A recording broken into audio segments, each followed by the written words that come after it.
नमस्कार दोस्तों, आपको हमारे YouTube चैनल के एकेडमी में स्वागत है। आज हम लोग बिहार पुलिस के प्रीवियस ईयर के क्वेश्चन के बारे में डिस्कस करेंगे। ठीक है, तो आइए देखते हैं कुछ प्रीवियस ईयर के क्वेश्चन। फिर आगे के वीडियो में आपको रेगुलर साइंस और मैथ से संबंधित बिहार पुलिस के लिए क्वेश्चन मिलेगा। प्रीवियस ईयर का पहले हम क्वेश्चन इसलिए करते हैं ताकि हमको उससे क्वेश्चन का पैटर्न समझ में आ सके कि किस प्रकार का क्वेश्चन बिहार पुलिस में पूछेगा। ठीक है, तो देखिए पहला एक सिंपल सा मैथ का क्वेश्चन है कि x वस्तु का मूल्य y है तो z वस्तु का मूल्य क्या होगा। बहुत सिंपल सा क्वेश्चन है। ये एक एक नियम से जो 2-3 के क्लास में हम लोग पढ़ते हैं ना, बिल्कुल उस प्रकार का क्वेश्चन है। जैसे हम मान लेते हैं कि x वस्तु का क्रय मूल्य जो दिया हुआ है y है, तो एक वस्तु का क्रय मूल्य क्या हो जाएगा y/x। एक वस्तु का क्रय मूल्य इधर हम लिख सकते हैं ऐसे कि x वस्तु का क्रय मूल्य y है तो एक वस्तु का हो जाएगा x/y, इसीलिए z वस्तु का तो हो जाएगा x/y गुने z, यानी z x/y, ये हमारा आंसर हो गया। ठीक है, तो बड़ी इजी सा क्वेश्चन था एक ये मैथ का।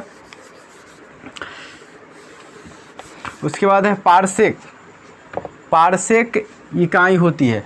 पारसेक किसकी इकाई होती है? तो आपको पता है कि पारसेक है वो दूरी की इकाई होती है। दूरी की जो सबसे बड़ी इकाई है उसी को पारसेक कहते हैं। खगोलीय वर्ष भी दूरी की इकाई होती है। ये सब फिजिक्स से संबंधित क्वेश्चन है। तो ये एक साइंस का सिंपल सा क्वेश्चन था कि पारसेक किसकी इकाई होती है, तो पारसेक दूरी की इकाई होती है। ठीक है, जब हम रेगुलर थ्योरी क्लास लेके आएंगे फिजिक्स का, अगर कंटिन्यू क्लास में आप देखने को ये सब वीडियो फिर आपको मिल जाएगा, जहाँ पे हम इस दूरी इकाई यूनिट और डायमेंशन चैप्टर पढ़ेंगे तो ढेर सारा यूनिट और डायमेंशन फिर उसके संबंध भी हम आपको बताएंगे, जो आगे की वीडियो में आपको देखने को मिलेगा। ठीक है, उसके बाद फिर एक और साइंस का क्वेश्चन है कि आर प्रतिरोध वाले प्रतिरोध समांतर क्रम में जुड़े हुए हैं तो समतुल्य प्रतिरोध क्या है। मतलब क्वेश्चन क्या है कि प्रतिरोध आर है और कितना प्रतिरोध है, थोड़ा सा मिस्टेक है क्वेश्चन में। आर प्रतिरोध वाले एन प्रतिरोध, यानी प्रतिरोध की संख्या एन है, एन प्रतिरोध समांतर क्रम में जुड़े हुए हैं तो प्रतिरोध की संख्या क्या हो जाएगी। तो आपको पता है कि जब समांतर क्रम में जुड़े होते हैं प्रतिरोध तो उसका वैल्यू होता है, जैसे अगर हम लिखें आर एस बराबर, तो इसका फार्मूला होता है R1 + R2 + R3 and so on. ये श्रेणी क्रम के लिए होते हैं। समांतर क्रम में लिखे तो 1/RP बराबर 1/R1 + 1/R2 + 1/R3, ये होते हैं समांतर क्रम में जोड़ने का तरीका। ठीक है, तो क्वेश्चन में आपसे पूछे हुआ है कि समांतर क्रम में ही जुड़ा हुआ है आर प्रतिरोध, जो मतलब आर प्रतिरोध वाले एन प्रतिरोध जुड़ा हुआ है, तो इसके लिए हम 1/RP निकालेंगे तो 1/R + 1/R + 1/R कितना n टाइम्स। ठीक है, जो क्वेश्चन में कह रहा है, तो सबका एलसीएम क्या हो जाएगा r, तो 1 + 1 + 1 + 1 कितना बार, n बार। तो आप यहाँ से देख सकते हैं कि अगर 2 गो प्रतिरोध होता तो यहाँ पर 2 होता, 3 गो होता तो 3 होता, 4 गो होता तो 4 होता, 5 होता तो 5 होता, लेकिन कितना है, n है, तो ऊपर n हो जाएगा और नीचे क्या हो जाएगा, r, यानी इसका जो समतुल्य प्रतिरोध हो जाएगा वो r/n के बराबर। चूँकि 1/RP का वैल्यू ये है तो RP का वैल्यू r/n, ये हमारा आंसर हो जाएगा। ठीक है, तो एक क्वेश्चन ये था। उसके बाद आप देखेंगे कि एक फिर से मैथ का क्वेश्चन है, log tan 1 + log tan 2 plus ऐसे करके log tan 89, इसका मान हमको ज्ञात करना है। तो आपको पता है कि जब log a + b होता है तो उसका वैल्यू log ab होता है। ठीक है, यदि प्लस के फॉर्म में दिया हो रहता है तो log में गुना हो जाता है, यानी इसको हम ऐसा लिख सकते हैं, log tan 1 डिग्री गुना हो जाएगा सब tan 2 डिग्री tan 3 डिग्री, और इस पर इसी प्रकार गुना में चला जाएगा कितना, tan 89 डिग्री तक।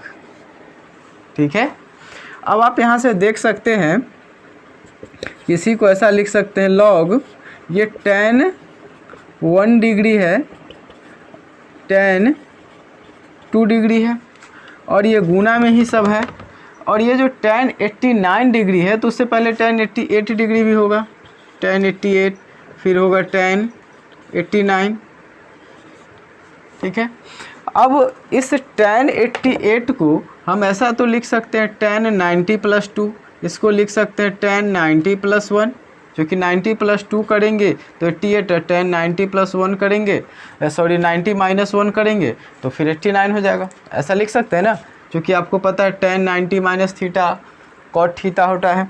तो उसी प्रकार इसको हम लिखेंगे log 10 1 × 10 2 और ये हो जाएगा 10 90 - थीटा तो ये हो जाएगा कॉट 2, ये हो जाएगा फिर कॉट 1, तो ये कॉट 1 कट जाएगा, कॉट 2 कॉट 3 tan 3 कॉट 3, इस प्रकार सब कटता हुआ चल जाएगा।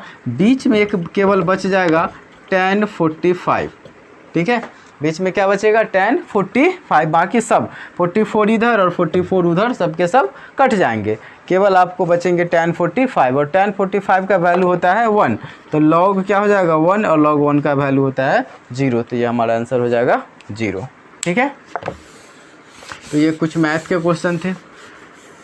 उसके बाद यहाँ पर दर्पण सूत्र फिजिक्स का एक बड़ी फिर सिंपल सा क्वेश्चन पूछे हुए था कि दर्पण सूत्र क्या होता है, तो आपको पता है कि 1/f = 1/v + 1/u, ये दर्पण सूत्र होता है, ठीक है। अगर इसी में लेंस रहता तो फिर ये फार्मूला माइनस में होता, जो आप लोग को पता है। बाकी आगे हम लोग फिर इसको पढ़ेंगे डिटेल से, जब आगे हम आपको रेगुलर क्लास में लेकर आएंगे क्वेश्चन तो, ठीक है। एक क्वेश्चन और था, क्या था कि 1/x - 2 < 0 का कितना हल संभव है, कितना हल होगा, यानी x का मान हम कितना रखें कि ये <0 होना चाहिए, ठीक है।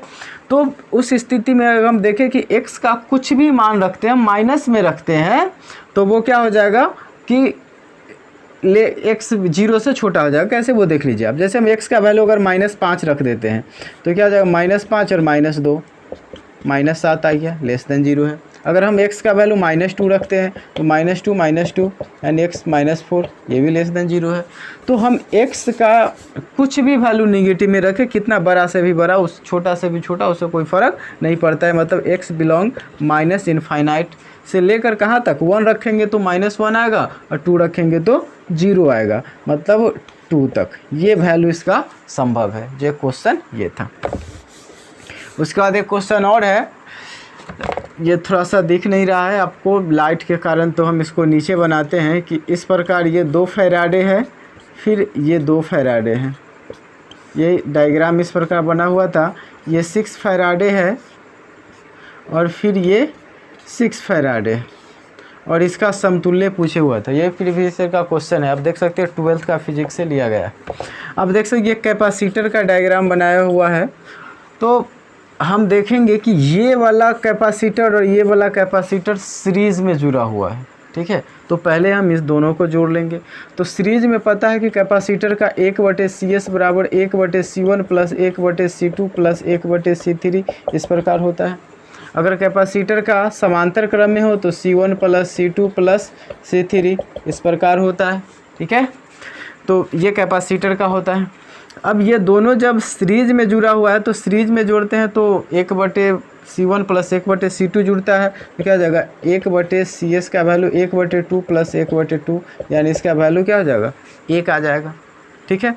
तो इस दोनों का समतुल्य होगा वो 1 होगा। तो इसका हम अलग भी फिगर चाहे तो बना सकते हैं दोनों को जोड़कर। तो ये 1 फैराडे हो गया और ये वाला 6 फैराडे है और फिर ये वाला 6 फैराडे है, ठीक है। अब 3 गो हो गया। अब इन दोनों के बीच इसका निकालना है, तो अब देख सकते हैं ये तीनों अब समांतर क्रम में होगी और समांतर क्रम में होता है C1 + C2 + C3। तो इन दोनों को जोड़ेंगे अभी तीनों को, तो 6 और 6 12 1 13, तो ये 13 फैराडे हमारा आंसर हो जाएगा, ठीक है। तो ये थे कुछ प्रीवियस ईयर के क्वेश्चन। फिर अगले वीडियो में हम आपको लेकर साइंस से संबंधित कुछ क्वेश्चन बिहार पुलिस के लिए लेकर आएंगे। तब तक के लिए देखते रहिए हमारा YouTube channel KA Academy। Subscribe करें, लाइक करें। धन्यवाद।